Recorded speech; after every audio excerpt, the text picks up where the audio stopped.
Spiritual Living Princeton, and we always start with a peace meditation. So this is the chance for each of us, all of us together and each of us separately, to leave aside all the stuff that we carried here from our week, to just drop it and allow ourselves to be present with ourselves, with each other. And so I'm going to do a short peace meditation. And after that, I'm going to ask us all to hold that place of peace within us. And we start the service at the usual time of 10:30. So taking a nice deep breath.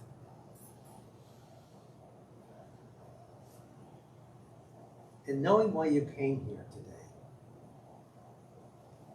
Just being aware that if this day turned out to be everything that you ever hoped it to be, what would your consciousness be like? Bring that present and know that that actually lives within you, waiting to reveal itself when you let go of all the other things that life says you're supposed to pay attention to.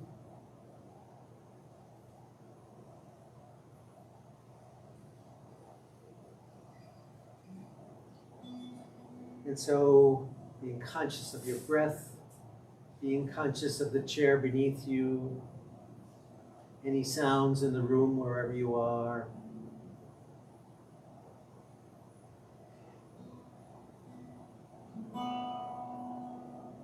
Just focus on these words. Peace is at the center of my being.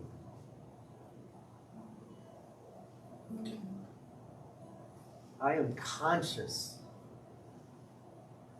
of this peace.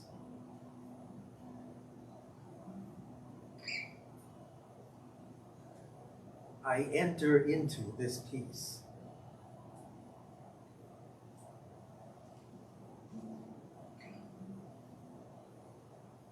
I am surrounded by this peace. Take a nice deep breath. Be conscious of the peace that surrounds us all, always. Let go of anything that is not that peace. I am surrounded by this peace. This peace moves out from me in all directions.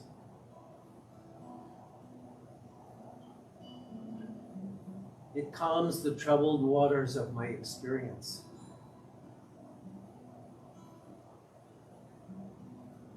It heals everything it contacts.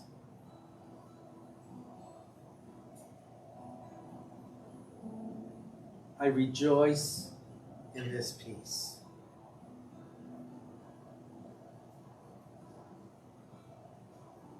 I permit this peace to enter into my soul.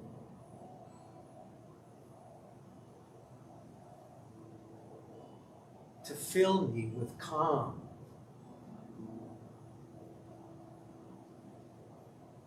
To inspire me with confidence.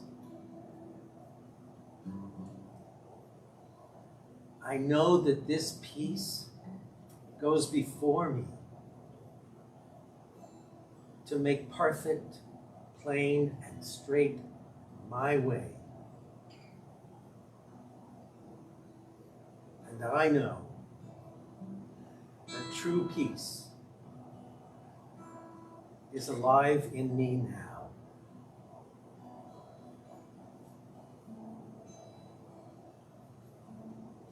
And just stay in this place for a few minutes.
am opening.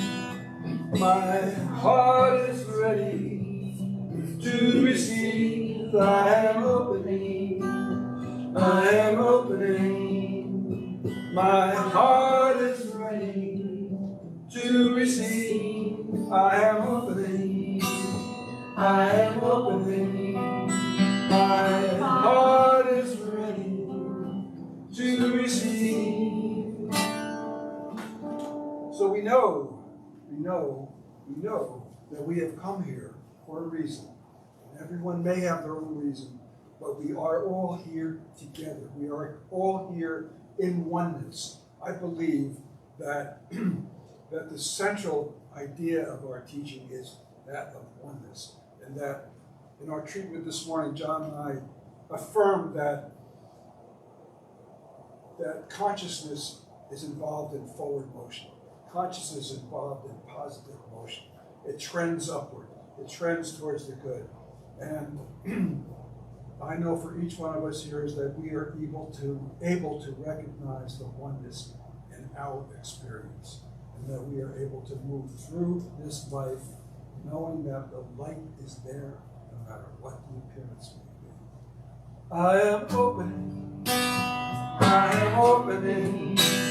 My heart is ready to receive. I am opening. I am opening. My heart is ready to receive. So good morning. Welcome to the Center for Spiritual Living, Princeton. We are a loving, healing, and inclusive community which teaches and practices the principles of the science of mind for the well-being and spiritual growth of ourselves and of the world. Because we all need to grow, right? And that's why we're here. And that's what we welcome you to.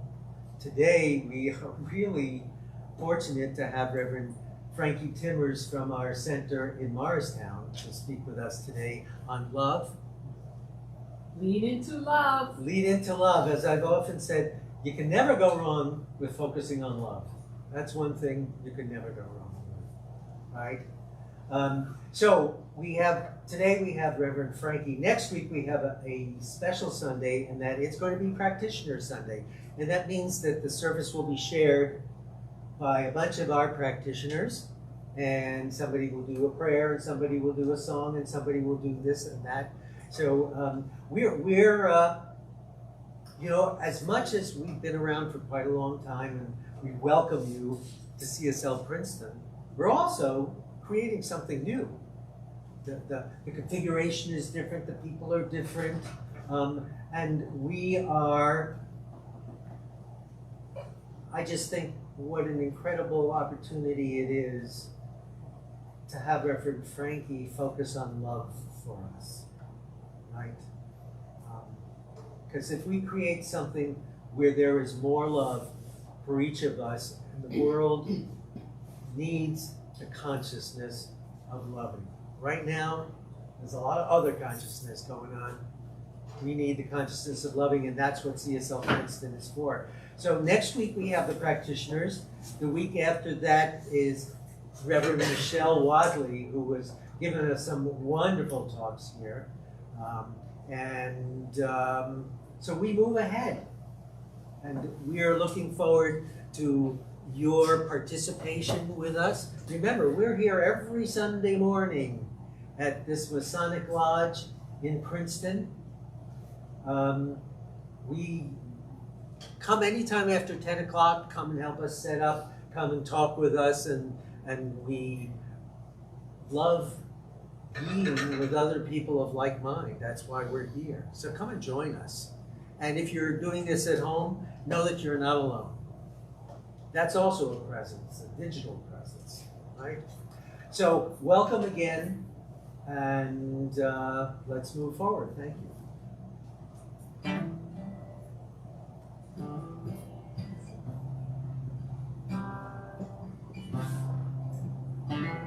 It's a song with really tough lyrics, but I think you're ready.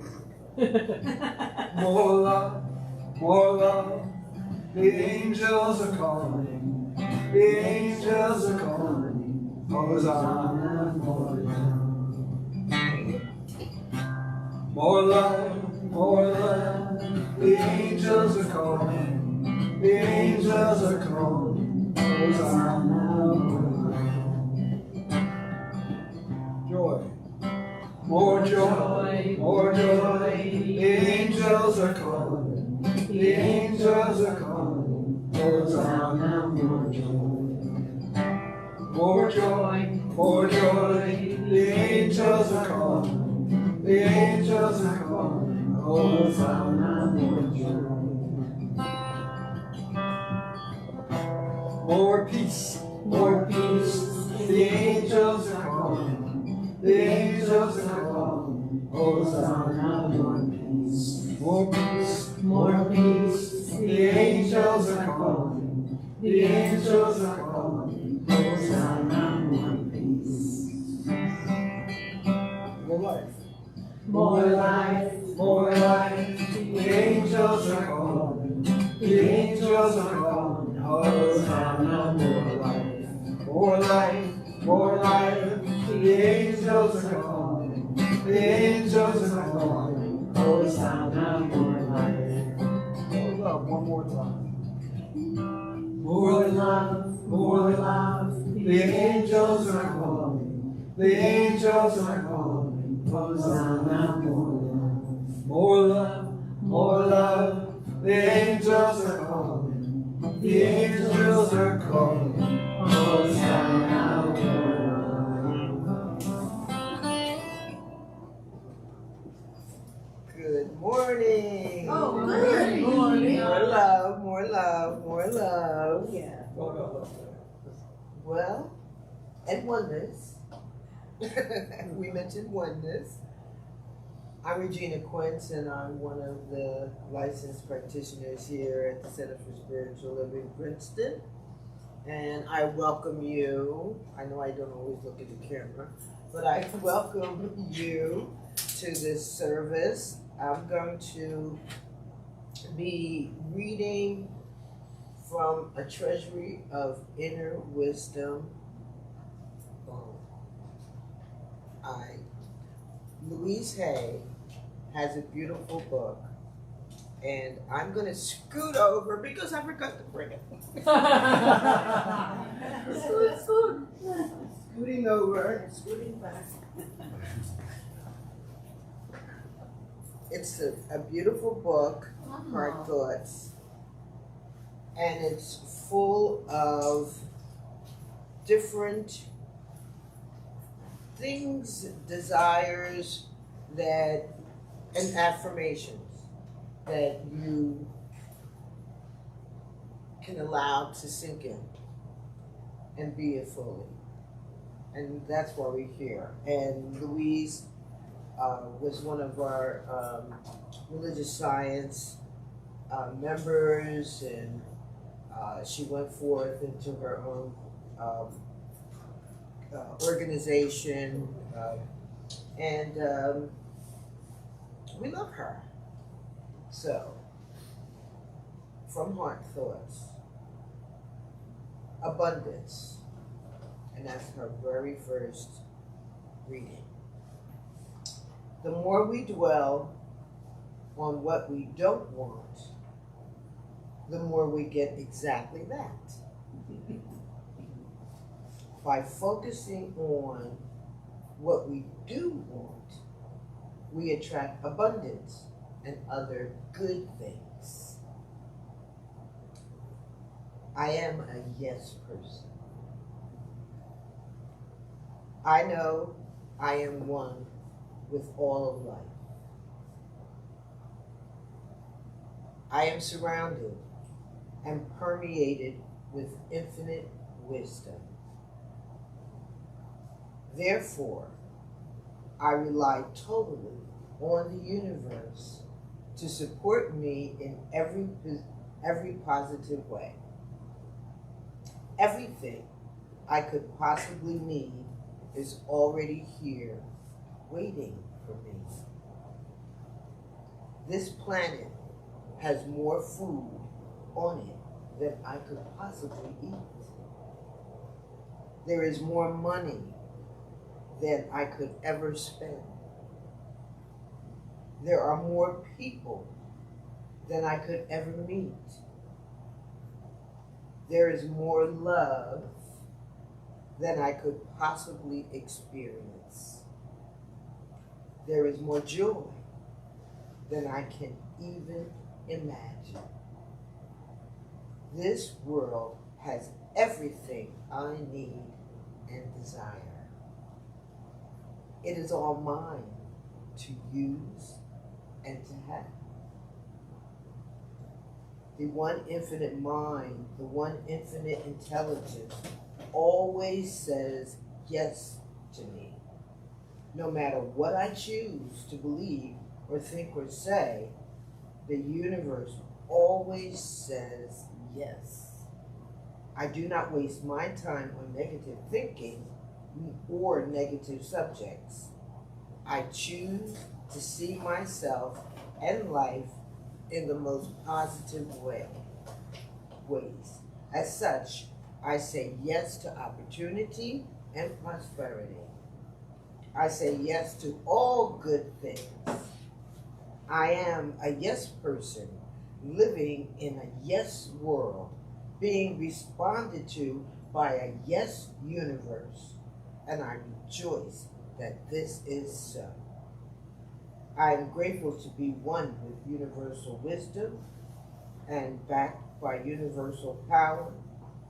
Thank you for all that is mine to enjoy in the here and now. And I have 5 copies. If anybody wants a copy, just let me know. And so, love and oneness.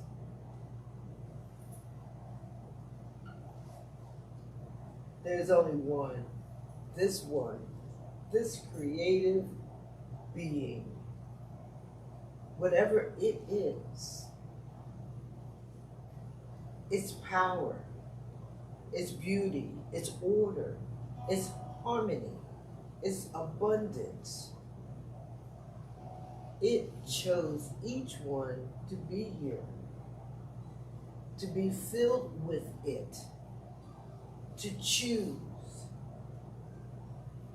It embodies each one with its creative ability to do that which each one wants done.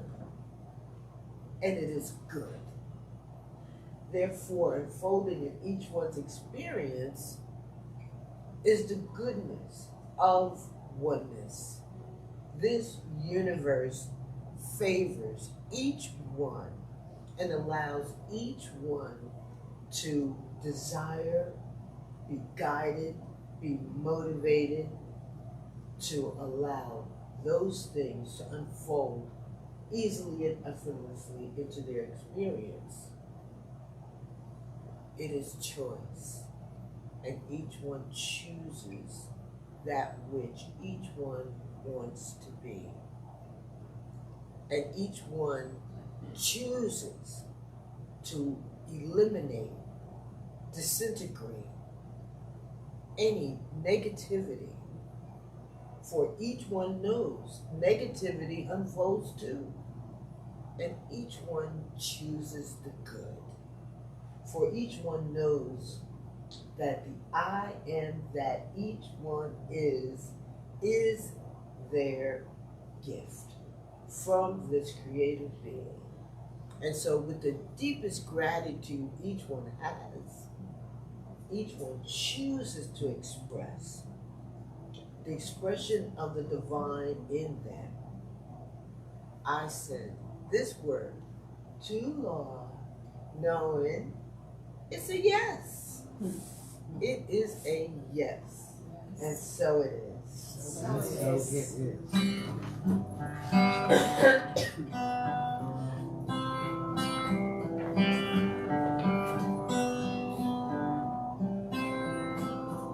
Lean into love, let the spirit flow.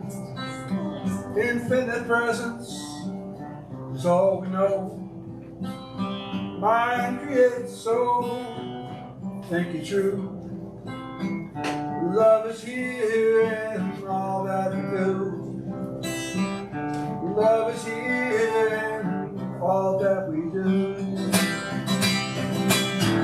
One with light, one with grace. God in action, time and space. No more fear, no more love.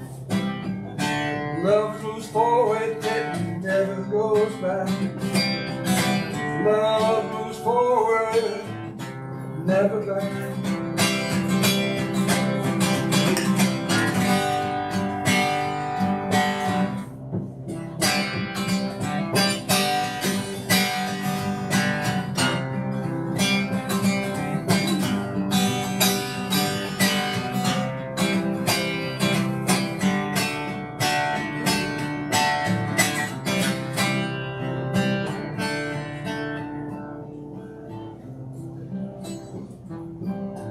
Lean into love, let spirit guide.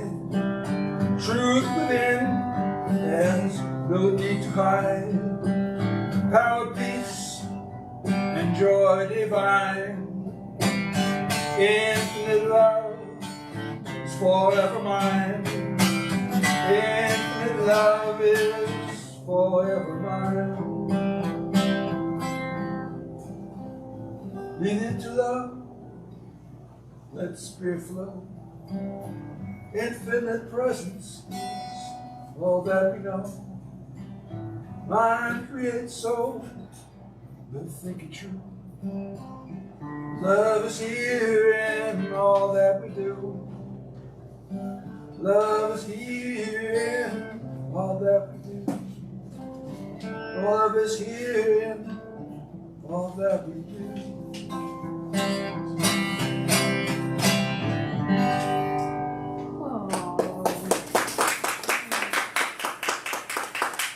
That's for you, Grandma. I felt it. Who wrote that? It can.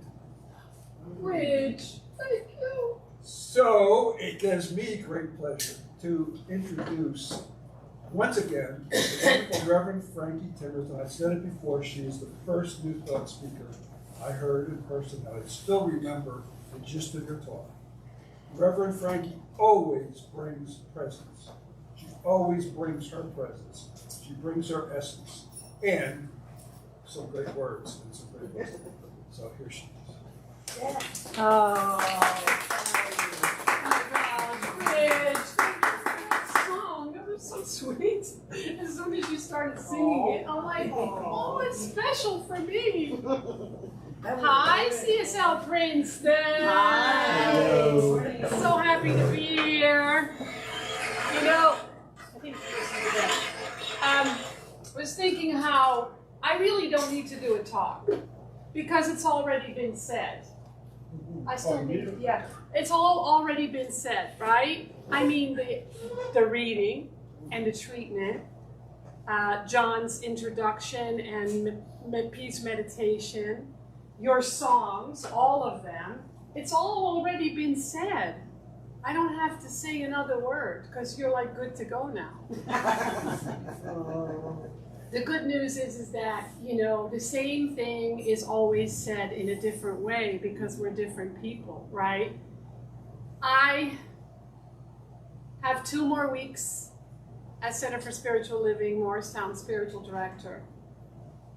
And I was using my math skills, which aren't very good, and I realized I've done 1,500 talks. Wow. And I've basically said the same thing every time, but in a different way. Because that's really what this is. We're saying the same thing all the time. We talk about love. We talk about oneness. What else do we talk about? Prayer. Peace. Meditation, gratitude. Forgiveness. Yes, all that, right? So, the message is really Ernest Holmes' message when he says, God is what? God is all there is. God is all there is. And there are many ways to say God. If you look in the first few chapters of the Science of Mind textbook, there's about 26 words for it, right? So if the word God doesn't quite work for you, it doesn't make you like jump up and down, then pick another word. And we've learned from Thomas Troward that there are 7 aspects, right? Love, light, peace, power, beauty, joy, and wisdom. So today I'm just going to say, love is all there is. Love is all there is. And yet, why then, if love is all there is, do we look for it out here? Do we long for it so deeply? Do we hunger for it all the time? Do we want more of it because we don't feel there is enough? Or maybe we feel there wasn't enough growing up, which is still very real today. So it's really important for us to really understand this thing called love. And there's so much confusion around love. Anybody here confused around love? I am. Maybe some of you aren't, right? And so there's so much suffering around love. And when we explore that a little bit, we realize that maybe that is part of our evolutionary journey. Is there anybody here that has never experienced any confusion or challenge around love? Right? You can ask 8 billion people, now there's more probably on the planet, and I don't know if anybody will say yes, unless they're already enlightened, which usually means that they've already left this human experience, right? And so today, it's kind of a Sunday sandwich because Valentine's Day was on Friday, and tomorrow is Random Acts of Kindness Day. And President's Day, which means that we get to practice love bigger than ever for those of you that are challenged what's happening politically. Those of you that aren't, woohoo, celebrate, right? So there's a lot of room for us to have more clarity around love and to have that clarity be such an embodiment that it shows up in our bodies, in our minds, in our hearts, in our souls, in our relationships, in the world. And so I want to talk a little bit about this whole thing of leaning into love and to do it more easily and to do it more gracefully and to trust that it's available to each and every one of us because love is all there is. So I want to tell you a little bit about the history of Valentine's Day. How many of you know what the story of Valentine's Day is? Can I see a show of hands? Okay, a few. Okay, who is it about? Saint Valentine. Yeah, we all know that. When did he live? In 269 AD. That was 3 centuries after Christ. And he was a priest and a bishop in Rome. And he was very interested in converting everybody to Christianity. And he was performing Christian marriages. But the Roman Emperor Claudius II was not terribly thrilled with it because he was not interested in Christianity. But his daughter was blind, and Valentine was corresponding with her, and she healed and was able to see. So Claudius was like, okay. So he continued to try to convert Claudius, and he got so sick of it that Valentine was imprisoned and then beheaded. Right. I know. So it took another couple of 100 years for... Oh my gosh, I totally blanked out. So I need to look at my notes. For another emperor... No, for a pope, Pope Gelasius, hope I say that right, in 496 AD, where Valentine became a martyr and was made a patron saint. Who do you think he was the patron saint of? Love. Lovers. Yes, what else? You don't know this one, I'm pretty sure. Epileptics. Who knew? And beekeepers. Any beekeepers in here? If you know a beekeeper, please tell them that St. Valentine is your patron saint. And so the story is now 1,500 years old. The story of St. Valentine's Day is a story of healing and spirituality and religion. It's so much a deeper story than the story we see today, which is a story, and this is probably too TMI, too much information, but it's the story of consumerism. Do you know how much money was spent this year, approximately, on Valentine's Day accoutrements? I guess. Somebody guess. 5 million. $1 billion. $27.5 billion. Whoa. In the US? In the world. What do you think that was spent on?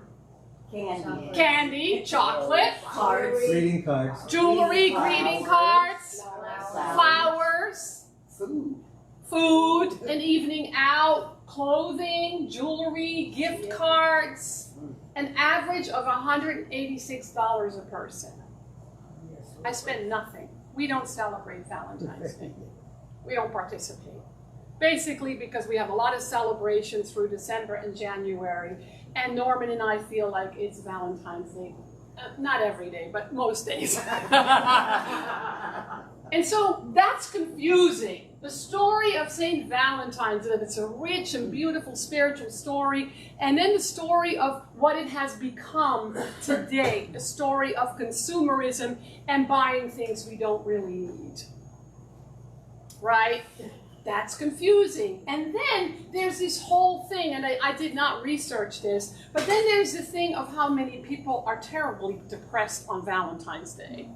Because they don't have the love they want or think should have, or they miss, or they have a wall up so they can't have the love come in that is already there. There's so many reasons, right? And so there's all that confusion.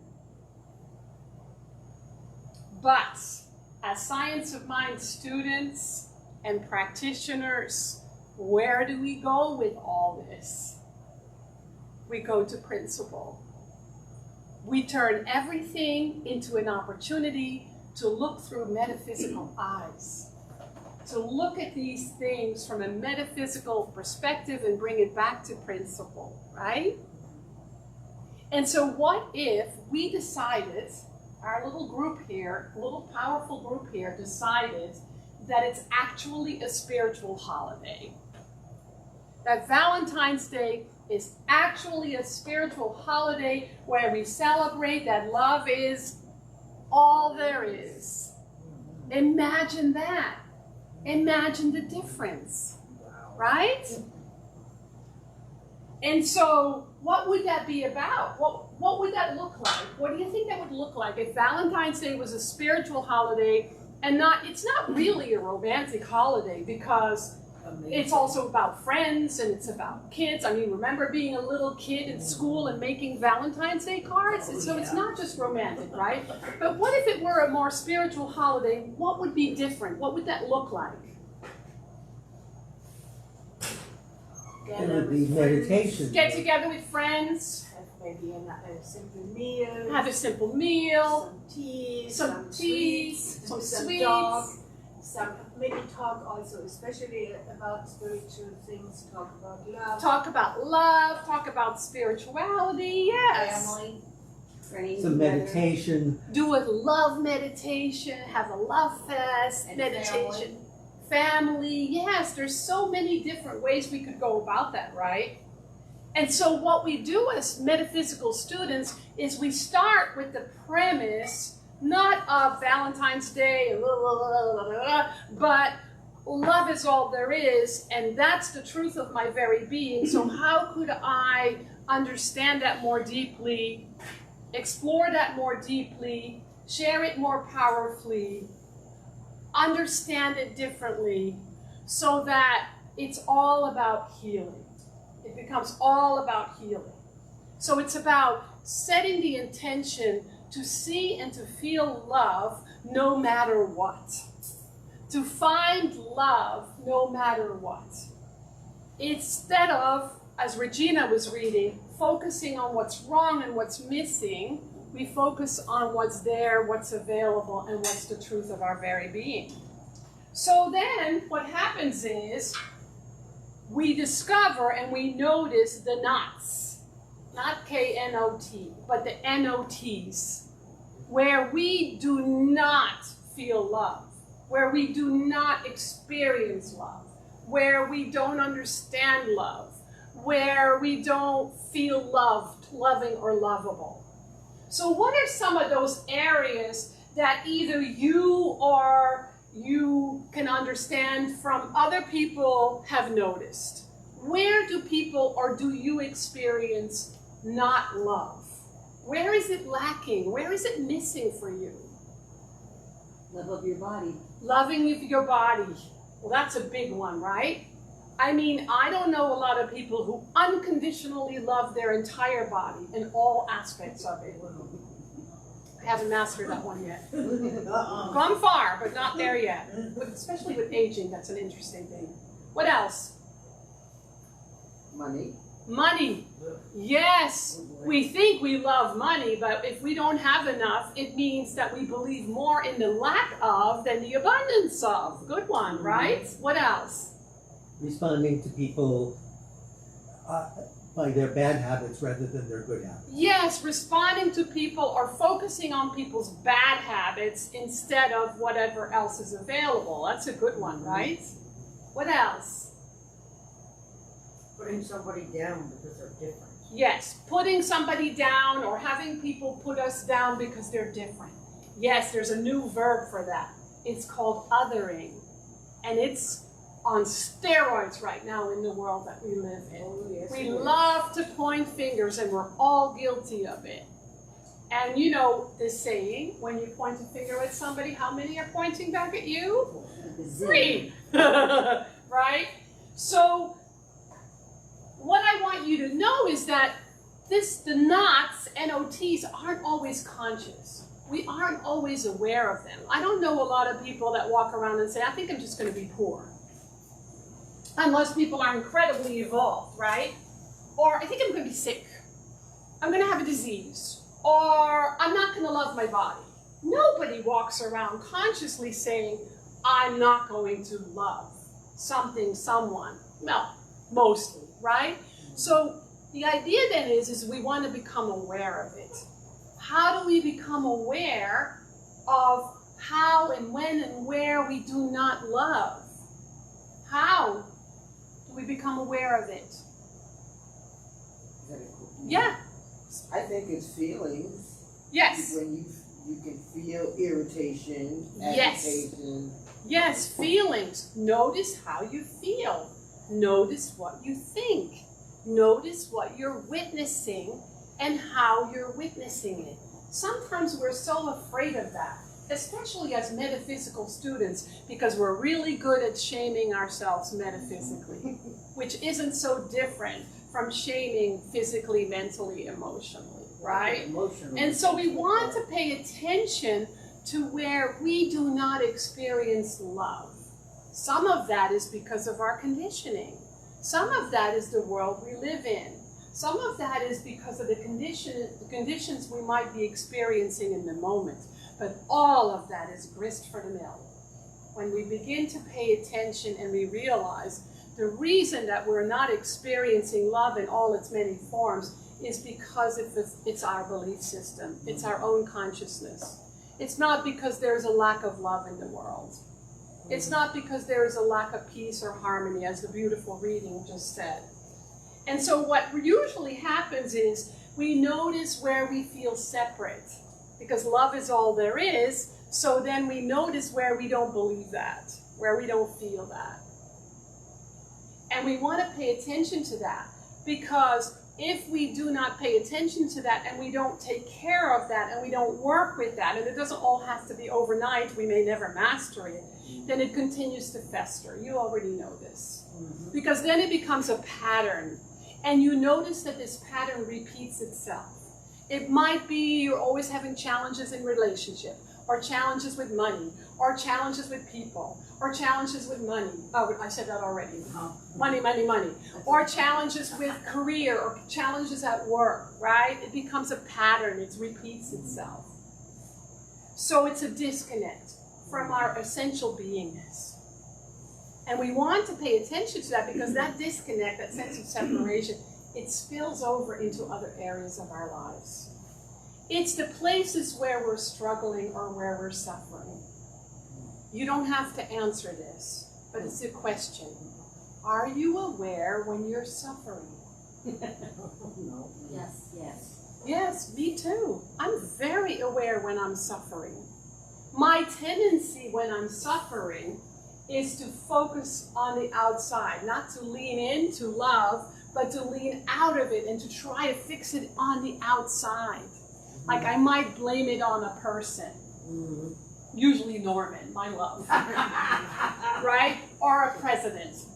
Or I might blame it on not having enough money, here we go again, or not having enough love, or whatever it is, right? There's a tendency to lean out and focus on what the cause is, and that creates suffering. So suffering and struggling is a fabulous messenger because it brings us back to the principle and the truth principle or truth idea, and then we can say, how can I embrace that more, embody that? And I will mention a few things about that. So the other thing is we believe there isn't enough. I mean, aren't we all guilty of that? That we walk around believing there isn't enough love, believing that we're not loved enough, believing that we don't love ourselves enough, believing that there's not a lot of love in the world. There's only oneness. We said that earlier, right? Oneness is all there is. So it's all a reflection, a mirror of self and our own consciousness. So we want to pay attention where we think and say and believe there isn't enough, because it's never the truth. It cannot be the truth from a metaphysical perspective. And so that's where we learn. And then there's the really funny one. That's not so funny when you're going through it, but when you look back, where you're looking for love in all the wrong places. How many of you have done that?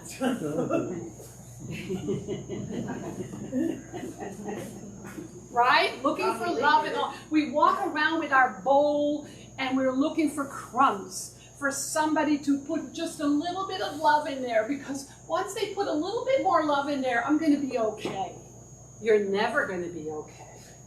As long as we look for love on the outside, it's never going to be enough, because we're in a place of want, and a place of want says, I'm lacking.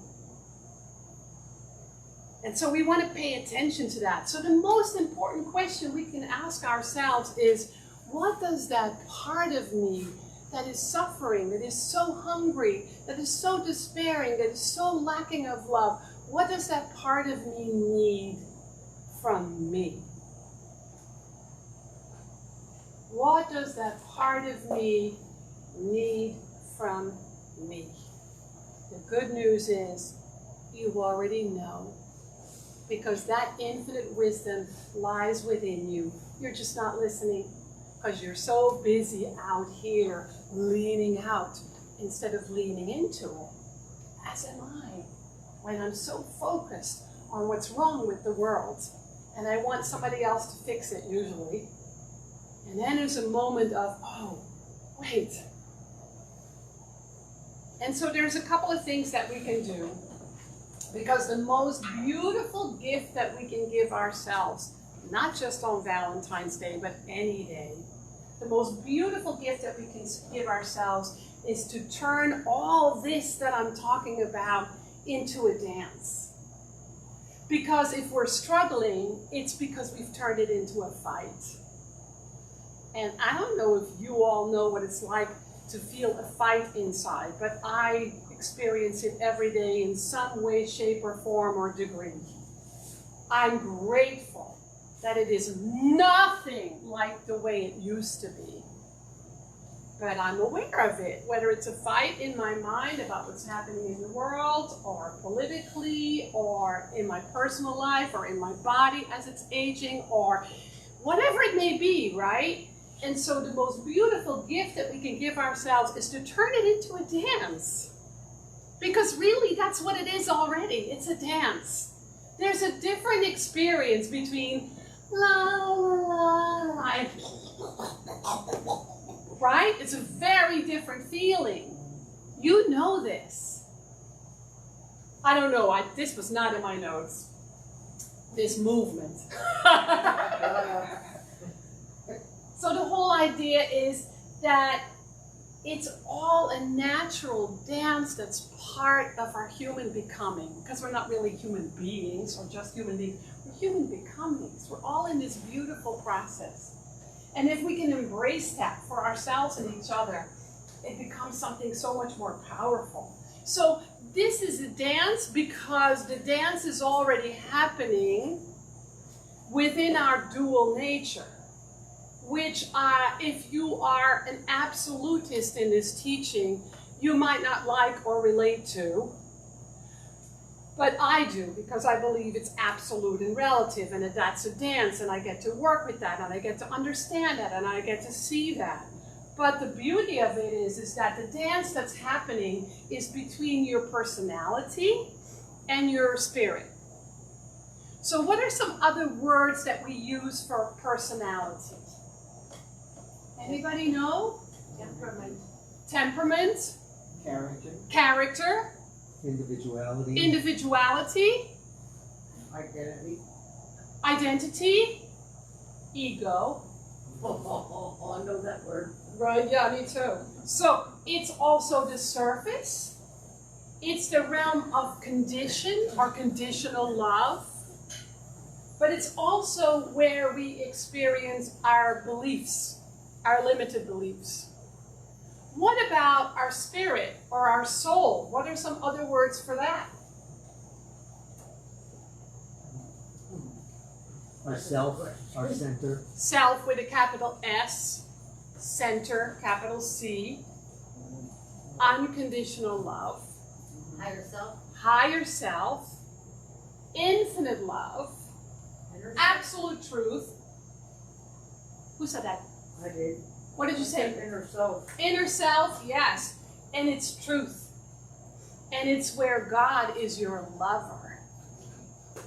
God, spirit, whatever you call it, is the most unbelievable lover you could ever have. Nobody could meet that.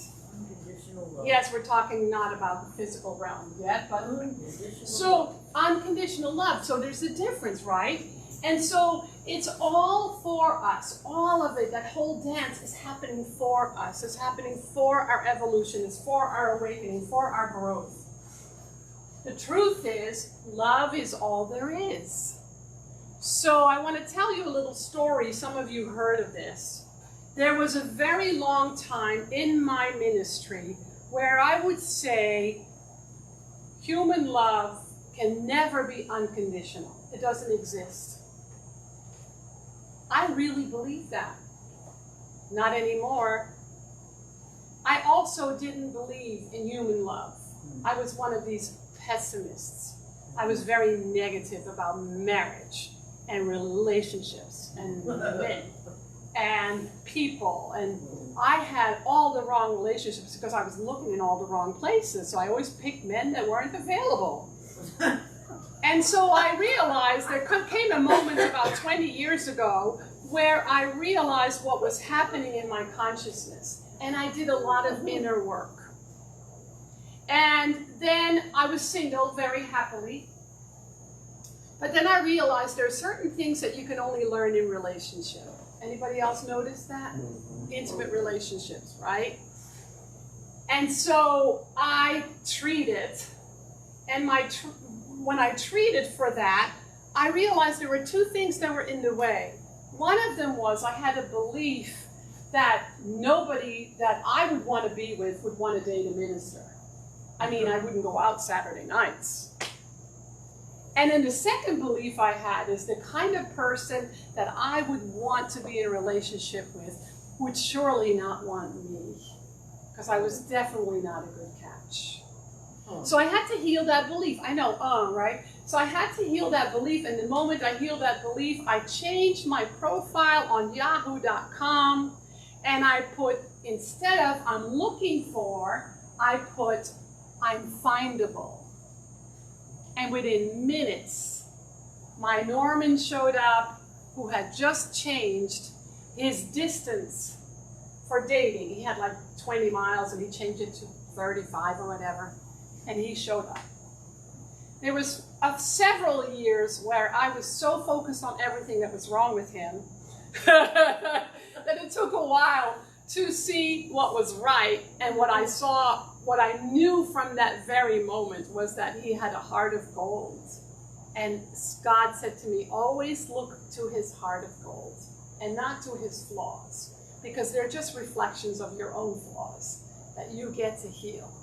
And he has plenty of flaws, but so do I. And so it became a love story of 19 years that has been such a gift and such a healing journey, because it made me believe in love, and it may help me heal my beliefs in conditional love and limitations and lack and fear and suffering and fighting and struggling and despair and not having enough love and pointing fingers to the world of why that was so, or my family or my parents or my upbringing, right? And so I had to let that go. And so it became a true love story that continues to be a story of surrendering to love and surrendering to unconditional love. And so, anybody here have room to experience more love? We all do, don't we? We all do. That hunger is really love's calling inside of you. It's divine love's calling you. It's divine love saying, lean into me. Capital M-E. Surrender to me, trust me, let me love you the way you long to be loved. Especially when we're struggling, right? So I love this little poem by Jalaluddin Rumi, the 12th century Persian poet, where he says, when I run after what I think I want, my days are a furnace of stress and anxiety. If I sit in my own place of patience, what I need flows to me, and without pain. From this I understand that what I want also wants me, is looking for me and attracting me. There is a great secret here for anyone who can grasp it. So, room to open to love, to lean more deeply into love, are some very simple practices that you're already doing, that you already know.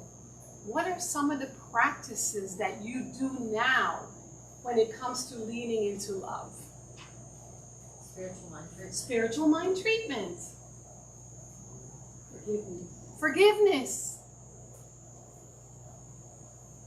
Reminding myself that love is present in everyone, in every place. Remind yourself that love is present in everyone, every place. Seeing the divine Seeing the divine. in each one. Seeing the divine in everyone. To shift your consciousness from, instead of looking for, finding.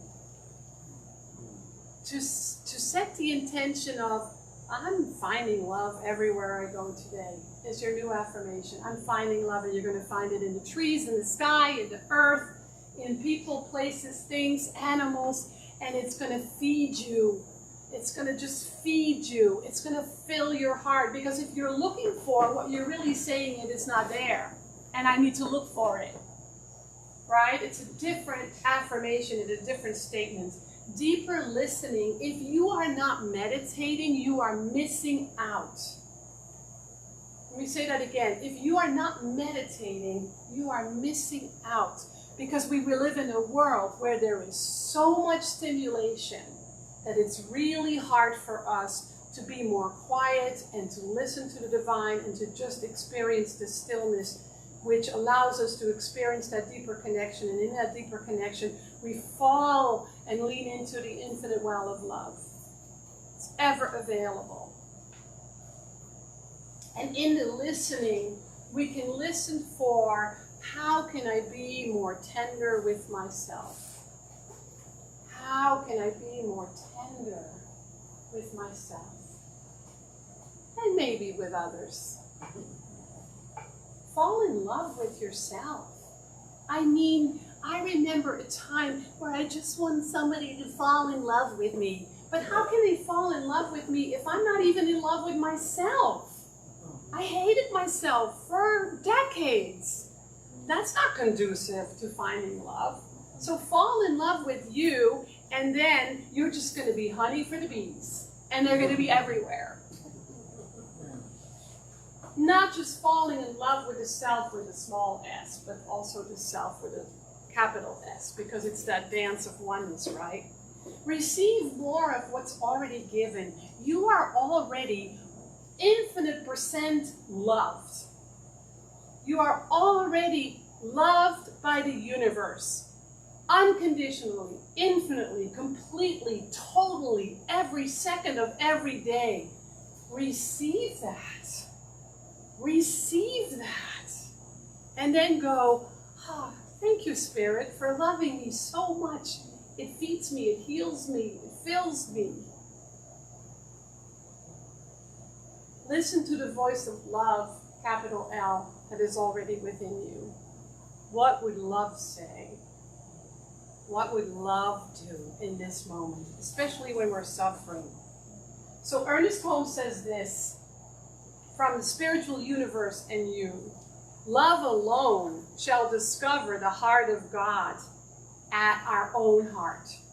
Love alone shall reveal the self, capital S, to the self, small s, and find enthroned in the high citadel of the secret place of God in our own heart that beneficence which embraces the whole world. When love's activity is no longer confined to the littleness that restricts, but extends to everything and everyone, then shall we hear its song sung throughout the circuits of our lives. So, what holiday is tomorrow? Random Acts of Kindness Day.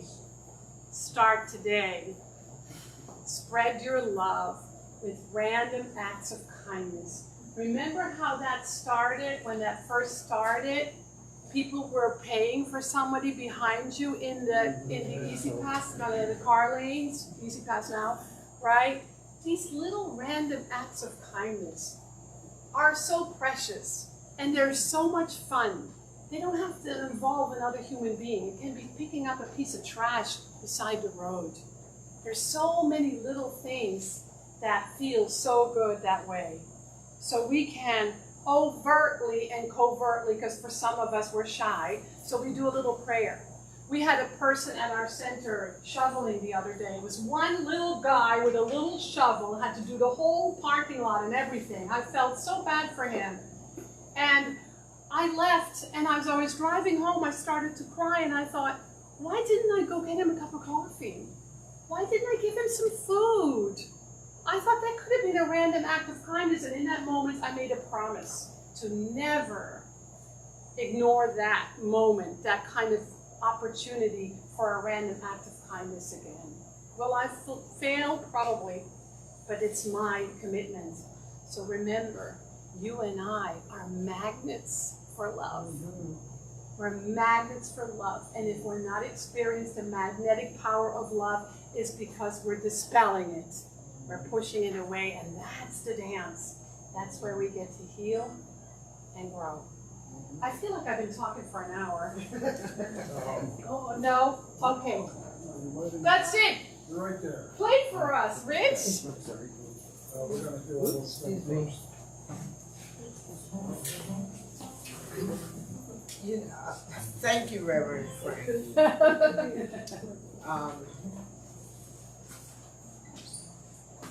when you embody this, it gnaws at you. It really gnaws at you. And it just reminded me, yesterday, I didn't sign up to bring food to a repast. And what? I couldn't stop thinking about it. Yeah. I was like, geez, you know, geez. And I finally gave into it. I just finally said, on my way to somewhere else, Regina, do this. Be the love, right? Be the love. And so I stopped, you know, I shopped right and picked a couple things up and took it over to the Elks Lodge. And I felt really good about it. Mm-hmm. It's like I was being here fully. But it's interesting how it can gnaw at you. Yeah. So I would suggest you release the gnawing and just go ahead and do it when it comes to your mind. Just put it on your calendar. I'm going to do this, and then you can enjoy the whole time before that in feeling love, feeling the joy. So I thought I'd share that. Random myself. We do not give because God needs the gift, but because the giving increases, broadens, and deepens the life of the giver. And I'm going to stop right there. I love myself so much that I can love you so much, that you can love you so much, that you can start loving me. I love myself so much that I can love you so much, that you can love you so much, that you can start loving me. I love myself so much that I can love you so much, that you can love you so much, that you can start loving me. I love myself so much, I can love you so much, that you can love you so much, that you can start loving me. I love myself so much, but I can love you so much, that you can love you so much, that you can start loving me. You start loving me. And Reverend Rich, thank you. So, would you like to give us a closing treatment? Yes. You would? Come on Are you up. kidding me? I love that you said about the gnawing, because I went home and I couldn't let it go that I didn't feed or give that person coffee. I couldn't let it go. And I was crying and I felt so bad. And I went, you know, I could do a treatment for him. He didn't ask. I treated for him and his family, his friends, for the highest and best. And I was done with the treatment and I still couldn't let it go. So I treated again. I just kept treating until I felt a shift. So thank you for saying that, because it's true. Yeah, it is. All right, let's do a closing treatment. I want you to put your hand on your heart and close your eyes. And just for a moment, say quietly to yourself without voice, I love you. Even the parts that I have found unlovable in the past, I'm now willing to love. I'll take care of you. I'll listen for what you need. And I'll do my best to take care of that and you.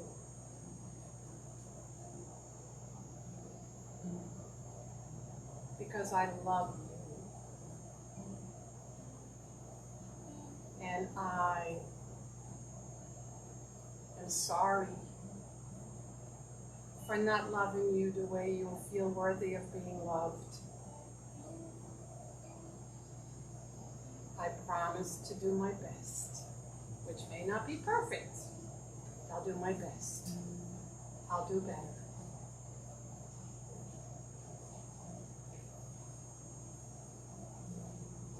And so let's now remember that we live in an infinite presence and power of love. At the same time that it lives within each and every one of us. It is present in everything, everywhere, all the time, because love is the glue that holds the universe together, as the beautiful Starhawk said. And so today we welcome a new point of view, a new awareness around infinite unconditional love being present everywhere and everyone, everything, all the time. Whether we agree or not, whether we believe it or not, that's the truth. And today is a perfect day to embrace the truth about love in a deeper, richer, more powerful way, and to let it do its healing work. We don't have to do anything. We can let it do its healing work in only the way it knows how, because it is the infinite presence of love. And so each of us can trust this presence of love to do the healing work that it once needs to do so beautifully, so gracefully, and so easily, because it's simply that realignment with the very truth. And so we can each trust that process. We can trust that journey, because it's not black or white, relative or absolute. It is just that beautiful dance that is our lives, and our lives are always perfectly conducive to our growth, to our learning, and to our awakening. So today, we more deeply trust in the power of divine love, and we let it have its way with us. With absolute awe and incredible gratitude that it works and how it works, all that's left is to turn it over to the universal law, because it knows exactly how to demonstrate it in the highest and best way for each of us as individualized expressions of the one. And we claim this for ourselves by saying out loud, and so it is.